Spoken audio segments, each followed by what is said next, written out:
Hola, hola, mis buenos amigos y compañeros de lectura bíblica, Hechos, capítulo número 1.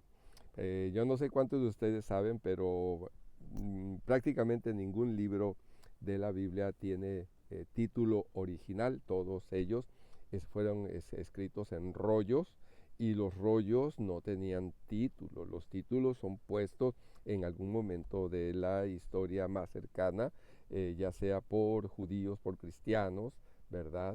Y el título, bueno, habla un poquito acerca del libro. El libro de los hechos es hechos, acciones. Hechos son amores y no buenas razones. Así que aquí tenemos estos hechos maravillosos que, bueno, en el capítulo 1 tenemos al Señor Jesucristo y les habla acerca de la promesa del Espíritu Santo. Y bueno, sin el Espíritu Santo estos hechos de los cristianos no podría explicarse totalmente. Entonces, y ni tampoco tu vida, mi vida, no podría explicarse sin el hecho de haber recibido y escuchar al Espíritu Santo en nuestras vidas y ser guiados, iluminados por el Espíritu Santo.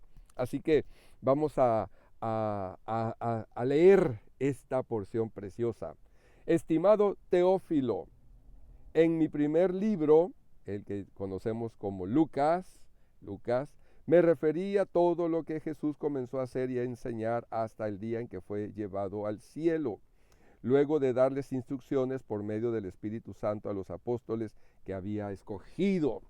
De Lucas, pues no conocemos mucho que digamos, más que en el libro de los Hechos que acompañó a Pablo, ¿verdad? En alguna parte de su ministerio, pero sabemos lo que Dios hizo en Lucas escribiendo y investigando, porque si algo tenemos en Lucas es un investigador, un historiador que da muchas referencias históricas que han sido comprobadas históricamente acerca de lo que menciona Lucas. En algún momento se llegó a criticarlo, ¿verdad? Y decir que no era cierto, que se había equivocado, pero no, al paso de los años y de las investigaciones arqueológicas e históricas se ha demostrado que Lucas es de una talla de como historiador alta, ¿verdad? Y bueno, pues eso es lo que tenemos, nos dejó Lucas, ¿verdad? Maravilloso. Gracias, Lucas, le vamos a decir allá en el cielo,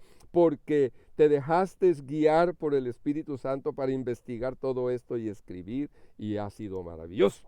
Bien, después de padecer la muerte, se les presentó dándoles muchas pruebas convincentes de que estaba vivo. Durante 40 días se les apareció y les habló acerca del reino de Dios. ¿Cuál fue el tema que Jesús tuvo con sus discípulos por 40 días resucitado? El reino de Dios. Y con el favor de Dios vamos a ir siguiendo ese tema a lo largo de este libro, especialmente en este libro de los Hechos, porque desde Juan el Bautista dijo: el reino de Dios se ha acercado, y ahora nuevamente encontramos que este tema es maravilloso. Una vez, mientras comía con ellos, les ordenó: no se alejen de Jerusalén, sino esperen la promesa del Padre, de la cual les he hablado. Juan bautizó con agua, pero dentro de pocos días ustedes serán bautizados con el Espíritu Santo. Vean ustedes cómo Jesús se sujeta al Padre y luego el Espíritu Santo se sujeta a Jesús. Allá en Juan capítulo 16, Juan 15, 16, 17, nos habla del Espíritu Santo, y en un momento dado dijo Jesús que el Espíritu Santo tomará de lo mío.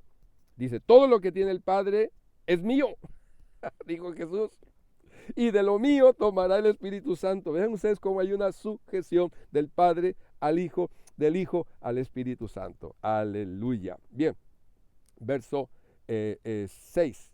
Entonces los que estaban reunidos con él le preguntaron: Señor, ¿es ahora cuando vas a restablecer el reino a Israel?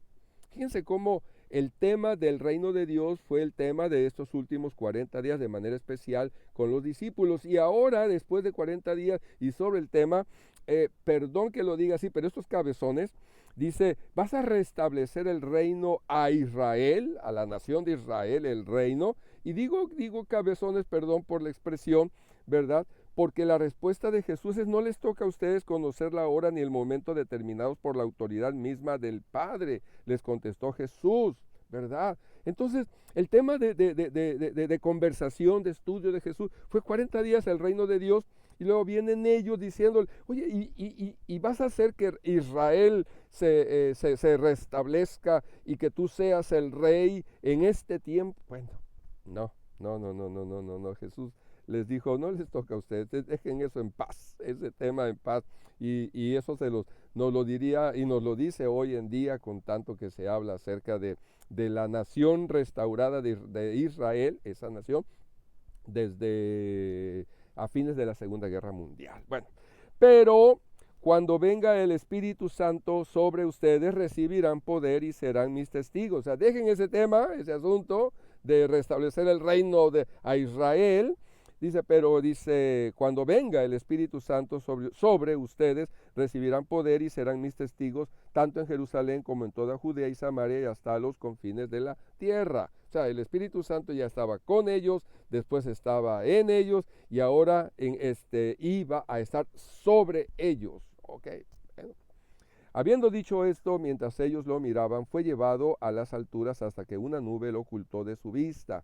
Ellos se quedaron mirando fijamente al cielo mientras él se alejaba. De repente se les acercaron dos hombres vestidos de blanco que le dijeron, Galileos, a los discípulos, ¿qué hacen aquí mirando al cielo? Este mismo Jesús que ha sido llevado de entre ustedes al cielo, vendrá otra vez de la misma manera que lo han visto irse. Wow. Por cierto que hay algunos grupos cristianos que dicen que Jesús ascendió al cielo, pero sin cuerpo. O sea,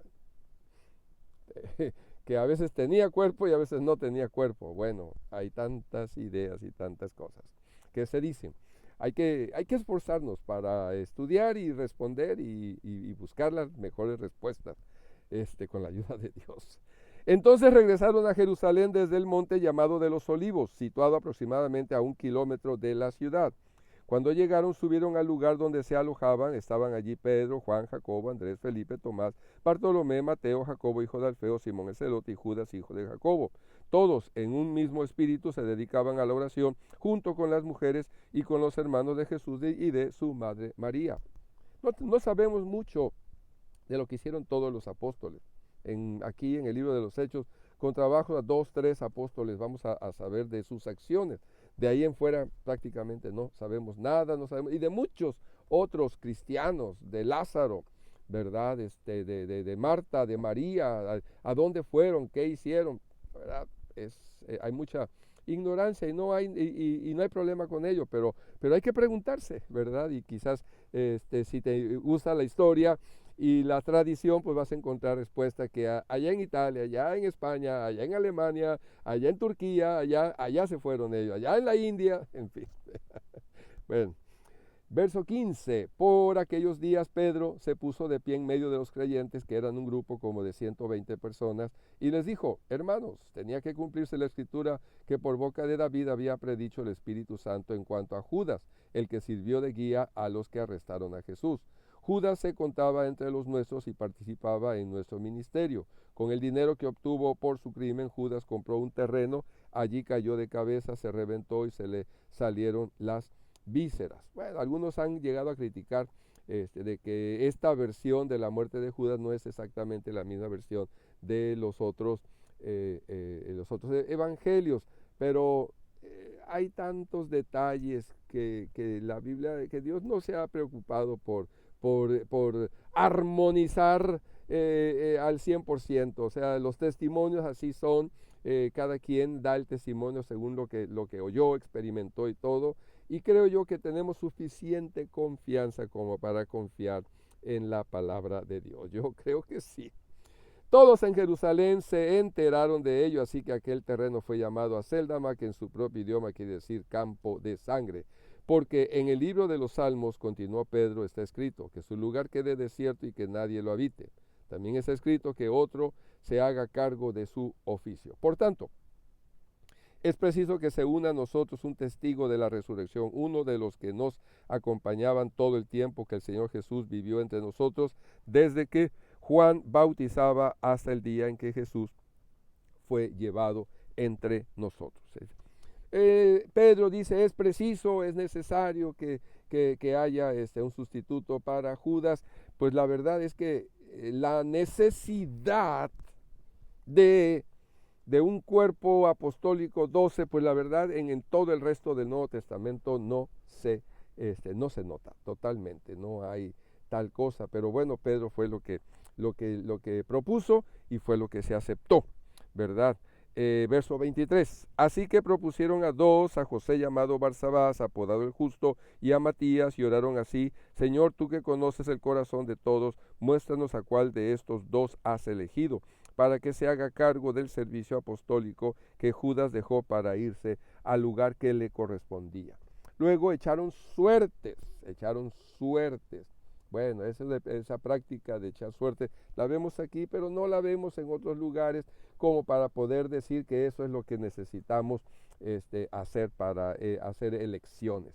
Y la elección recayó en Matías, así que él fue reconocido junto con los 11 apóstoles. Quiero resaltar que se propusieron a dos que reunían las mismas características y requisitos, y que ellos en su temor, que hay que reconocerlo, su temor reverencial a Dios, dijeron: Señor, tú, que la suerte sea guiada por ti, ¿verdad? Para que no sea lo que nosotros digamos, querramos, sino que tú formes parte en ello. Bueno, eso es algo que hay que reconocerlo, ¿verdad? Y bueno, aquí tenemos el inicio del libro de Hechos de los Apóstoles, guiados, inspirados, llenos del Espíritu Santo. Y eso es algo que debemos de buscar, tú y yo. Que Dios te bendiga y te guarde y haga resplandecer su rostro sobre ti, y que te llene con su divina y hermosa paz. Nos vemos en la próxima.